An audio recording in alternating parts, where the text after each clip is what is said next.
Do you think Toshio Saeki was just an artist? One of Japan's most controversial erotic grotesque illustrators who simply put pen to paper and created nightmarish visions from his imagination? What if I told you that the truth behind Saeki's work is far more disturbing than art critics and historians have ever acknowledged? That the horrifying images he created weren't products of his imagination at all, but something he was compelled to document. The official story is simple enough. Born in 1945 in Miyazaki Prefecture, Toshio Saeki rose to prominence in the 1970s with his disturbing blend of erotica and horror that earned him the title Godfather of Japanese erotica. His work depicted grotesque, violent, and sexually explicit scenes that pushed boundaries and challenged taboos. Critics praised his technical skill and unique vision. Museums worldwide exhibited his prints. When he died in 2019, the art world mourned the loss of a provocative master. That's what they want you to believe. But there's always been something inexplicable about Saeki's art, something that doesn't align with conventional artistic development, something that whispers of darker origins. I've spent the last 3 years investigating what really happened to Toshio Saeki. What I discovered was a trail of mysterious incidents, unexplained phenomena, and deliberate cover-ups surrounding his work. Records sealed, witnesses silenced, evidence destroyed. It begins in rural Miyazaki, 1949. 4-year-old Toshio Saeki disappeared from his family home for 3 days. Police reports from the incident, now mysteriously absent from official records, documented an extensive search. Villagers combed the dense forests surrounding the remote community. They found nothing. No footprints, no clothing, no signs of struggle. On the morning of the 4th day, Toshio reappeared, sitting quietly in the family garden, unharmed, unchanged, except for his eyes. His mother, Fumiko Saeki, told neighbors that something was different about the boy's gaze. Like he had seen things no child should see, she reportedly said. When questioned about where he had been, young Toshio remained completely silent. He would not speak for 7 months following the incident. The first drawings appeared 2 weeks after his return. Crude, childish renderings at first, but disturbing. Disturbing enough that his teacher, Haruko Tanaka, contacted his parents with concerns. The school records, which I obtained through a former administrator who wished to remain anonymous, noted that the child draws things he could not possibly have seen or imagined. By age 7, Toshio was producing detailed sketches of anatomically impossible creatures, beings with too many limbs, too many eyes, too many teeth. His school counselor, Dr. Kenzo Yamada, kept a file of these early drawings. That file disappeared in 1972, the same year Saeki's first major collection was published. Dr. Yamada himself relocated suddenly to northern Hokkaido, refusing all interviews until his death in 1989. In 1958, when Saeki was 13, the second incident occurred. 5 children in Miyazaki reported seeing the same figure in their dreams for 3 consecutive nights. They described a tall, emaciated figure with elongated fingers and no face, just smooth skin where features should be. Each child, independently interviewed, described identical details.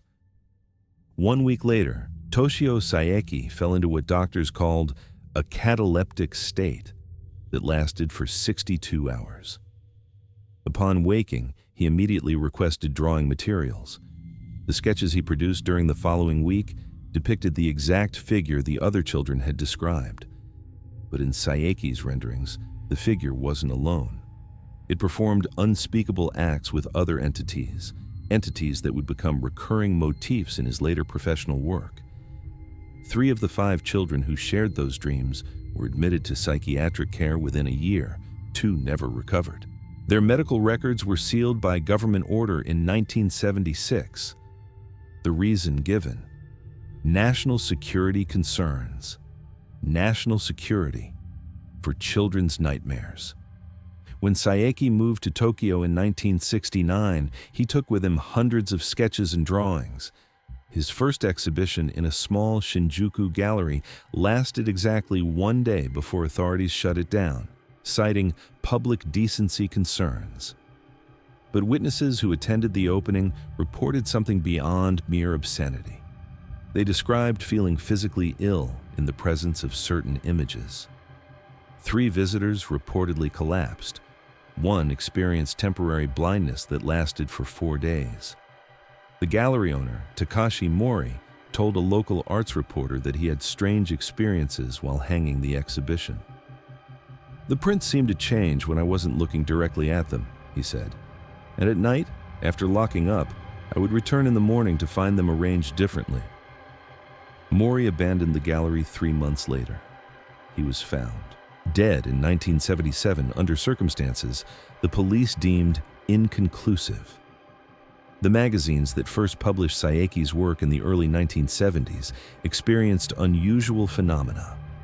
Printing press operators at Hanaur Publishing reported machine malfunctions specifically during runs of Saeki's images.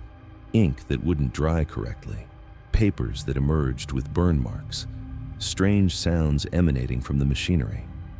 3 press operators refused to work with Saeki's materials, citing recurring nightmares and unexplained physical symptoms, nosebleeds, insomnia, temporary partial paralysis.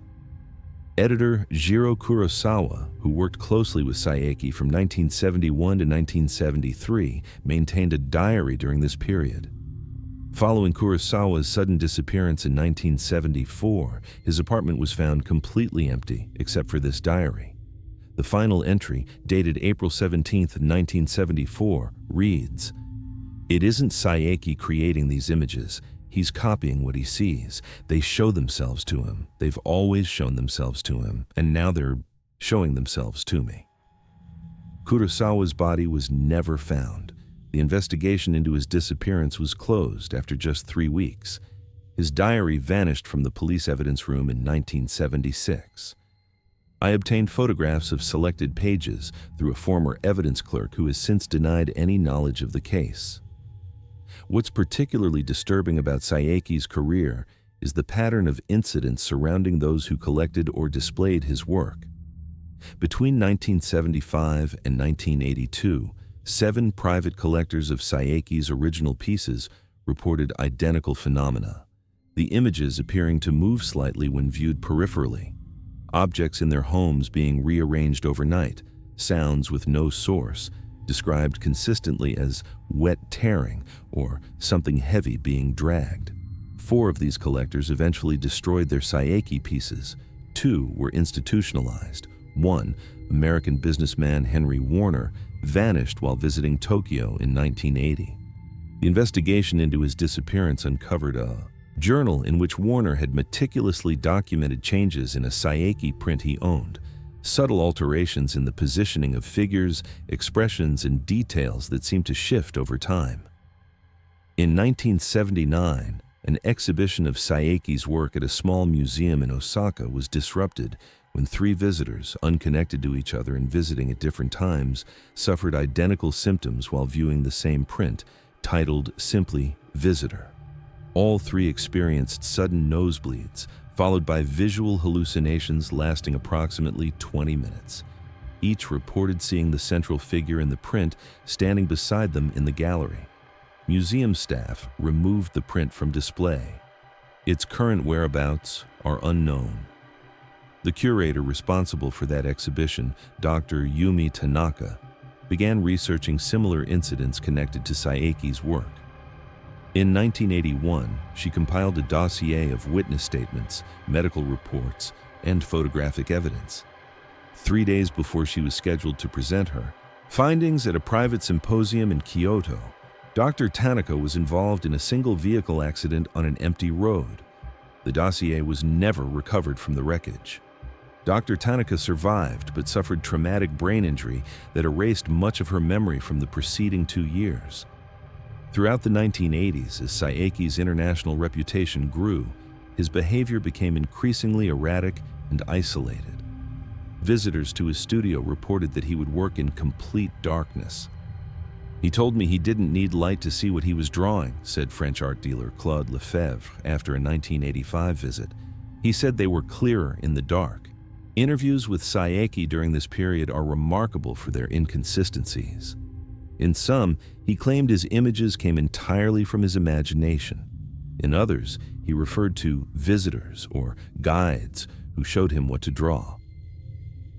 In a rarely cited 1987 interview with an obscure art journal, Saeki made his most disturbing statement: "I have never created anything. I am merely a witness, a chronicler. They have shown me these things since I was a child. I have no choice but to record what they show me." The journal that published this interview ceased operations 1 month later. All copies of that issue were recalled due to printing errors. Only 3 known copies still exist. In 1991, researcher Hideki Nomura began compiling similarities between figures in Saeki's artwork and accounts in obscure Japanese folklore. He identified 13 recurring entities in Saeki's work that corresponded to yokai and other supernatural beings described in historical documents from the Edo period and earlier. The most frequent correspondence was to an entity called Hashi-hime, a figure that allegedly existed in multiple planes simultaneously and could only be fully perceived by certain sensitives. Nomura's research ended abruptly when his home caught fire in 1993, destroying all his materials. Fire investigators found the point of origin to be Nomura's study, where he kept his collection of Saeki prints. Witnesses reported that the fire burned with unusual properties, producing little smoke but intense heat and appearing to move with purpose through the house. During the 1990s, Saeki's output decreased dramatically. Those close to him reported periods where he would refuse to draw for months, followed by frenzied sessions producing dozens of works in days. During these productive periods, Saeki reportedly would not sleep or eat. Assistant Mei Takahashi, who worked with him from 1992 to 1997, described finding him in his studio conversing with empty space, nodding and responding to questions I couldn't hear. Takahashi's written account of her time with Saeki, submitted to publisher Kodansha in 2001, was rejected without explanation. The manuscript subsequently disappeared from her home. Takahashi herself withdrew from public life in 2003, reportedly moving to a remote mountain temple. Attempts to locate her have been unsuccessful.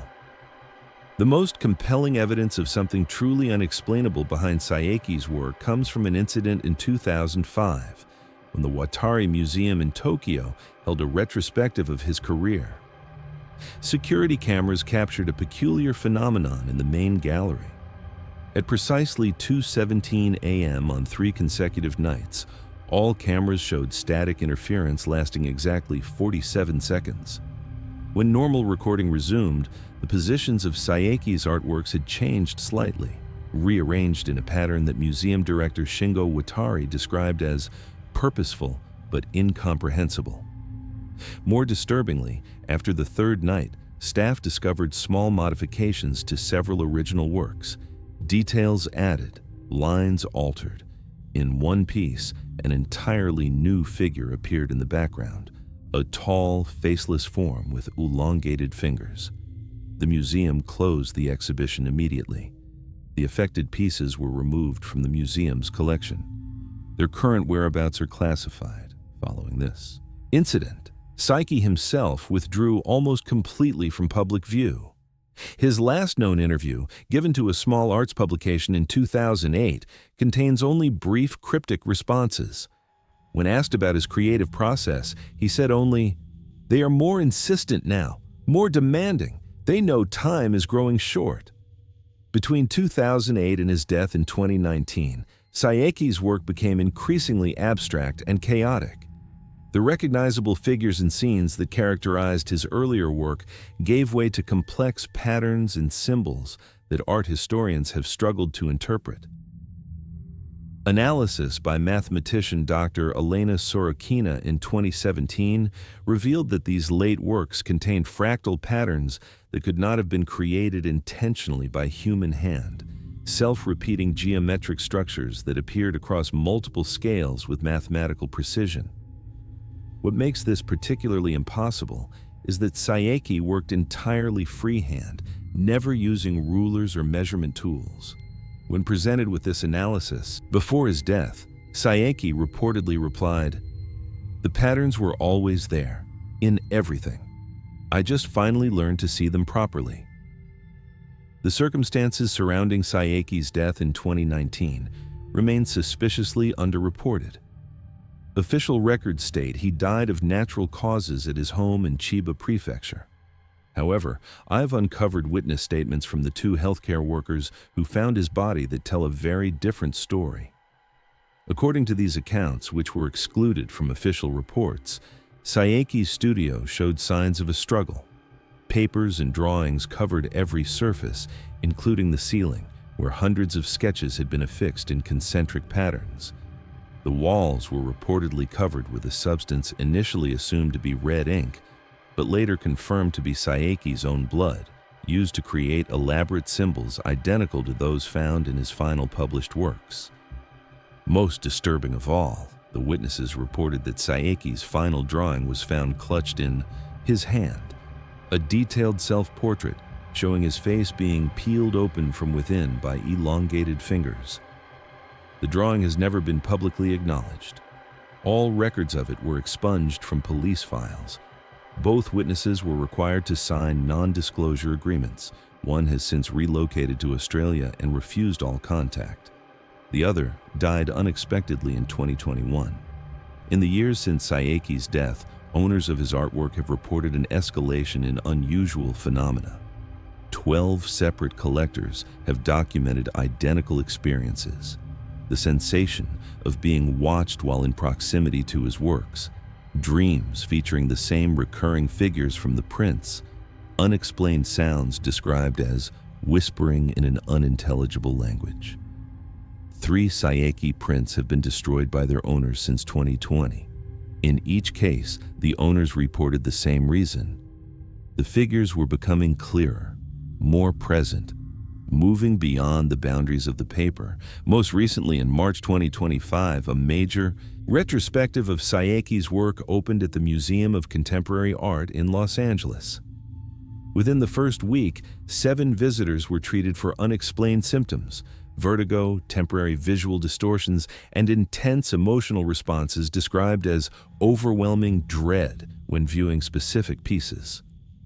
2 security guards refused to work in the galleries containing Saeki's work, citing movements in the peripheral vision and sounds coming from the artwork when the rooms were empty.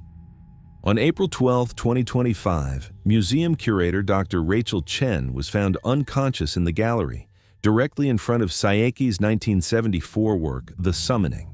She remained comatose for 62 hours, the exact duration of Saeki's cataleptic state in 1958. Upon waking, Dr. Chen immediately requested drawing materials and produced a series of sketches remarkably similar in style and content to Saeki's work. She had no formal art training prior to this incident. Dr. Chen has since taken an indefinite leave of absence. The museum closed the exhibition 2 weeks early, citing conservation concerns. The official statement made no mention of Dr. Chen or the other incidents. What makes the Saeki case particularly disturbing is the systematic suppression of information surrounding it. Medical records sealed, police reports missing, witnesses silenced or disappeared, research destroyed. A pattern of official intervention spans decades, suggesting an organized effort to prevent the full story from emerging. Why would such resources be devoted to obscuring the truth about an obscure Japanese artist? What could be so dangerous about acknowledging the true nature of Saeki's work? The answer may lie in what I discovered last month. Through a former employee of the National Archives of Japan, I obtained partial records of a classified government program that operated from 1952 to 1971 under the codename Project Cage Shadow. The program investigated individuals who demonstrated unusual perceptual abilities, specifically the capacity to perceive what the documents referred to as entities residing in adjacent planes of existence. Toshio Saeki's name appears in these documents. He was identified at age 7 as a high-level sensitive, capable of not only perceiving these entities, but documenting them visually. The program monitored him until its termination in 1971, when all research was allegedly destroyed. The file notes that entities perceived by sensitives became more aware of observers when documented or described. That increased awareness led to heightened interaction potential and cross-plane bleed-through. In simple terms, the more Saeki drew them, the more they could perceive our world, the more they could affect it. The most troubling document in this partial record is the final assessment of Saeki, dated March 1971. Subjects' documentation activities appear to be strengthening the connection between planes. Entities, now demonstrating ability to partially manifest in proximity to physical representations, recommend immediate termination of all documentation to prevent further weakening of planar boundaries. This recommendation was obviously ignored or overruled. Saeki continued creating his documents for nearly 50 more years, producing hundreds of images published in thousands of copies, viewed by millions of people. Each viewing, each reproduction, each moment of attention, strengthening whatever lies on the other side. Look carefully at Saeki's work now, not just at the obvious grotesquerie, but at the backgrounds, the shadows, the negative spaces. There's something there that most viewers miss: patterns, symbols, a visual language hidden in plain sight. I've identified 73 recurring elements that appear across his entire body of work, spanning 5 decades.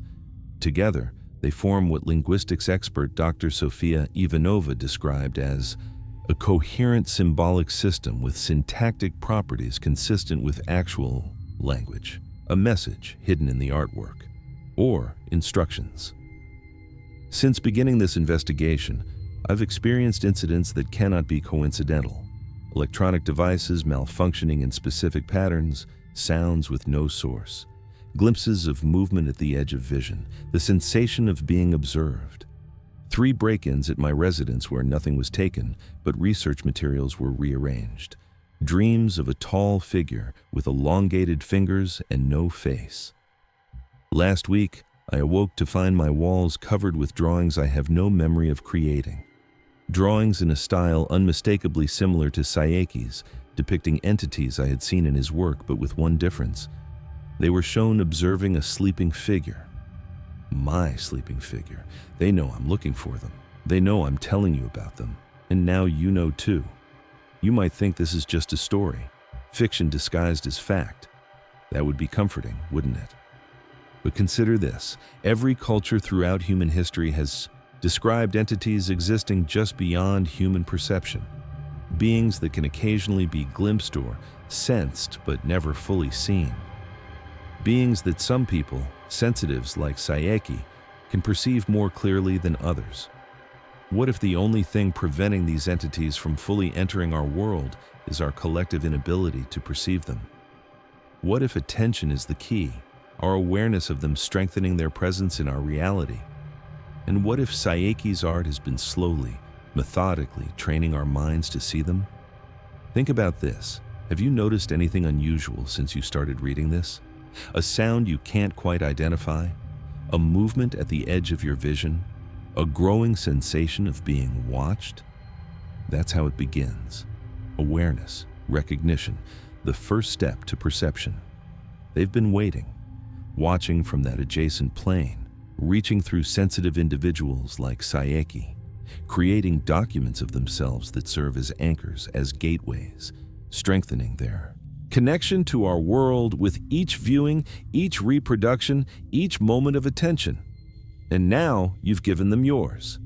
If you've read this far, you're already involved. You've already begun to see. But you have a choice about what happens next. You can dismiss this as fiction, close this page, and try to forget. But know that they don't forget.